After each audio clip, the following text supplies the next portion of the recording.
Alright, so today we're going to be talking about composite functions. So for an example problem, we'll say, suppose f of x is equal to 2x plus 5 and g of x is equal to 6x.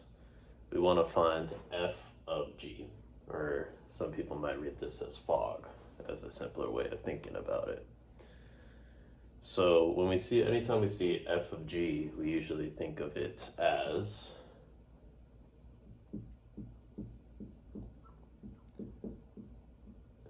f of g of x.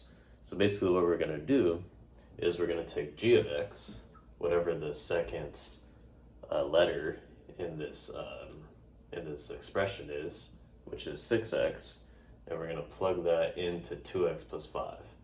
So basically f of g is equal to 2 times 6x plus 5. So really all we did is we plugged 6x into f of x, which is 2x plus 5. So we plugged in g of x into f of x. Now let's create a trickier example. So suppose we have f of x equal to 1 over x and g of x equal to 12x minus 7. And once again, we'll find f of g, which is equal to f of g of x. So what we'll do is we'll take g of x, whatever the second letter is in this expression, which is g. So we'll take 12x minus 7 and we'll plug that in to 1 over x. So what f of g will look like is 1 over, and then take 12x minus 7, plug it into the variable, 1 over 12x minus 7. So once again, we're just taking g of x and we're plugging it into the x in f of x.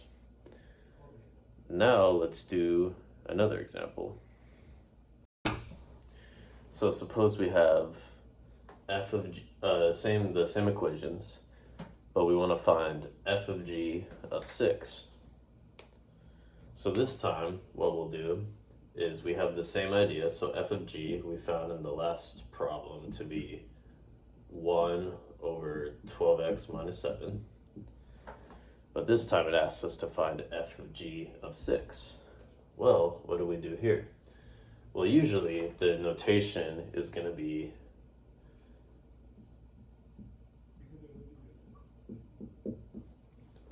f of g of x. This is normally what we're doing whenever we're just finding f of g. We're just taking x, whatever g of x is, and plugging that into the x of f of x. But this time it asks us to find f of g of 6. So we know f of g of x is equal to 1 over 12x minus 7. So therefore, f of g of 6, we're just going to replace x with 6. So we'll have 1 over 12 times 6 minus 7. So now we're going to do a little bit of algebra.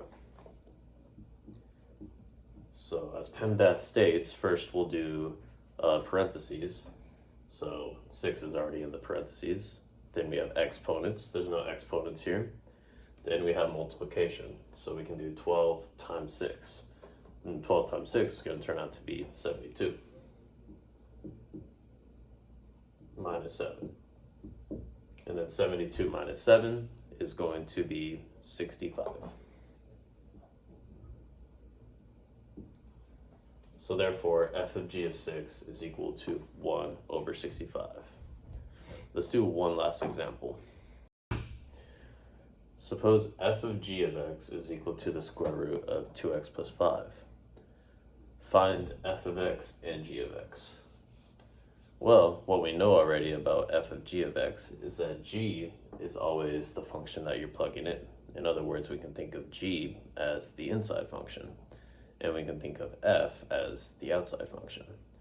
So here, when we look at the square root of 2x plus 5, it takes a little bit of an eye test, but we'll just look at whatever the inside function here is, and we can see that this 2x plus 5 is inside a square root.